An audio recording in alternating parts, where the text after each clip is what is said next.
이마로 올라가는 분지가 다름이 아니라 우리의 요 귓볼에서부터 눈썹의 바깥쪽을 따라서 이마까지 이동을 하게 됩니다. 이 신경이 만약에 손상이 되어 마비가 되는 경우에 안녕하세요. 시간을 되돌리는 의사 닥터 김영록입니다. 성형외과 전문입니다.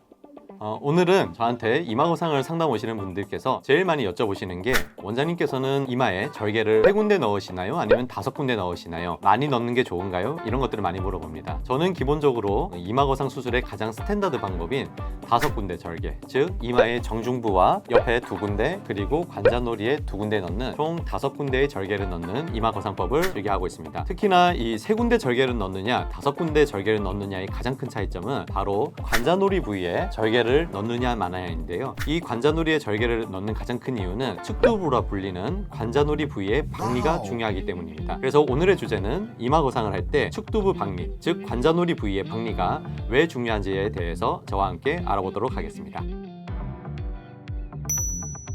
이마 거상을 할 때 측두부, 즉 관자놀이 박리가 중요한 첫 번째 이유가 되겠습니다. 모든 거상 수술에 있어서는 충분한 리프팅 효과를 위해서는 유지인대를 잘 끊어주는 것이 굉장히 중요합니다. 그런데 이마와 눈가 주변에도 강력한 유지인대가 여러 가지가 있는데요. 그 중에 가장 강력한 유지인대는 다름이 아니라 이마 부위와 관자놀이 부위의 그 중앙 경계를 따라 있는 바깥쪽 유지인대가 굉장히 강력하게 있습니다. 이 유지인대는 헤어라인이 있는 위쪽에서부터 유지인대가 크게 쭉 타고 내려와서 눈썹뼈 바깥쪽 부위에 삼각형을 이루면서 굉장히 단단하게 붙어 있습니다. 그렇기 때문에 가끔씩 지방 이식을 하신 분들께서 다른 부위는 지방이 잘 살아있는데 유독 눈썹 바깥쪽 윗부분은 움푹 꺼져 있다라고 말씀하시는 부위가 있는데요. 그 부위가 다름이 아니라 일반적인 이마 부위가 아닌 이마와 관자놀이 사이에 유지인대가 있는 부위이기 때문입니다. 그래서 이마 리프팅이 잘 되려면은 결국은 이 유지인대를 잘 끊어줘야 되고, 그러기 위해서 이마와 관자놀이 사이에 있는 유지인대를 적절하게 끊어내기 위해서라도 이 측두부 박리가 굉장히 필수적입니다.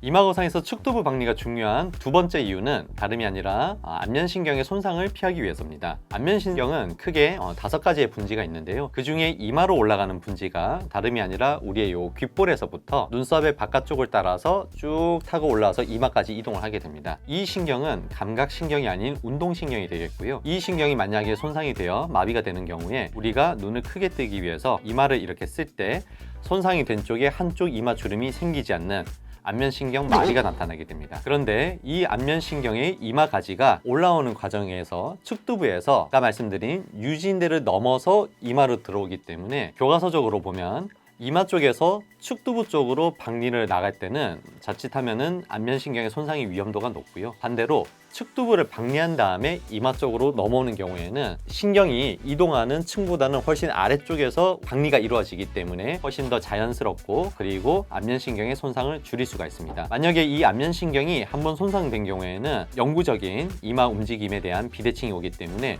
이런 안면신경의 손상을 최소화하기 위해서라도 일반적으로 측두부 박리가 필수적입니다. 측두부 박리가 필요한 세 번째 이유가 되겠습니다. 이 내용은 젊은 분들에 비해서 중년분들에게 조금 더 중요한 내용이 되겠는데요. 중년분들이 눈 성형을 찾아오셨을 때 많이 말씀하시는 것 중에 하나가 눈가의 처짐입니다. 그리고 이 눈가의 처짐에 의해서 바깥쪽 피부와 근육이 접히다 보니까 눈가 주름이 보톡스로도 해결이 안 되는 처져서 주름져 있는 형태가 많이 관찰됩니다. 이거를 해결하기 위해서도 이마 거상을 많이 찾아오시는데요. 이마 거상을 할 때 정말 이마 부위만 리프팅해서 끌어올리게 됐을 때는 눈꼬리 부위가 충분히 올라갈 수가 없습니다. 그렇기 때문에 측두부 박리가 굉장히 필요한데요. 측두부를 박리한다는 얘기는 관자놀이를 박리한다는 뜻이고, 이 관자놀이의 박리 범위는 단순히 옆 이마를 포함하는 것이 아니라 광대뼈 상단까지 박리를 하므로 눈가의 옆면까지도 박리를 하게 됩니다. 그렇기 때문에 이마 거상에 측두부 박리가 함께 된 경우에는 자연스럽게 처져 있던 눈꼬리까지도 올라가지게 되면서 눈 바깥쪽에 있는 주름까지도 개선을 할 수가 있습니다. 이와 더불어서 안면 거상을 하게 되는 경우에는 얼굴에서부터 광대까지가 쭉 올라가게 되면서 조직이 리프팅 되게 됩니다. 하지만은 이마가 리프팅 되지 않는다라면은 눈가 옆에서 조직들이 결국은 뭉치게 되거든요. 그러면은 많은 분들이 안면 거상만 시행하고 나면은 거상을 하고 나서 입가와 팔자주름은 좋아졌는데 웃거나 이러면은 눈가에 이렇게 조직이 더 뭉치면서 유독 눈가만 주름이 더 많다고 하시는 분들이 있습니다. 그렇기 때문에 일반적으로 안면 거상을 하기 전에 이마 거상이 선행이 되어 있어야 안면 거상에서 밀려 올라갔던 조직이 이마 거상을 통해서도 같이 펴질 수가 있습니다. 이러기 위해서라도 우리가 이마 거상을 한다고는 하지만 이마 거상의 목적이 단순히 쪽에 눈썹을 끌어올리기 위한 이유뿐만이 아니라 바깥쪽 관자놀이까지 시원하게 올라가줘야 실제로 우리가 이마 거상을 한 본래의 목적, 인상이 자연스럽게 개선이 되면서 눈가의 처짐도 개선이 되고 그 밖에 눈썹 모양이 바뀌면서 전반적으로 젊어 보이는 모습을 만들어낼 수 있기 때문입니다. 그러므로 이 축두부 박리는 중년분들에 있어서 눈가 주름과 특히나 눈꼬리 처짐 현상을 개선을 시켜주기 때문에 반드시 필요한 부분이라고 말씀드릴 수 있겠습니다.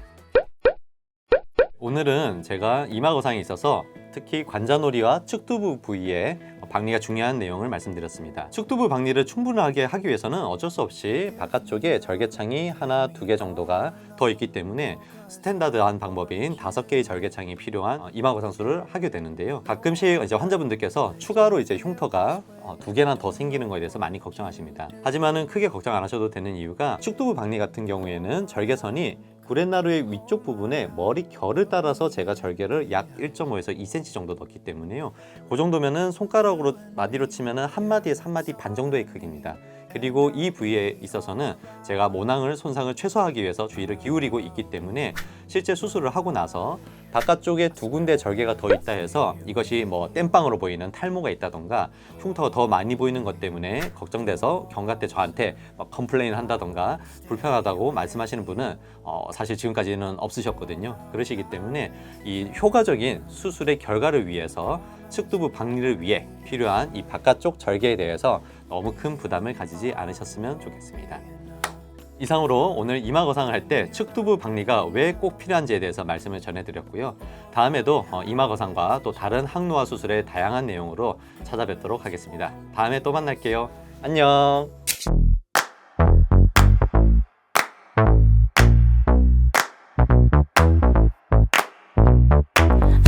Honey, I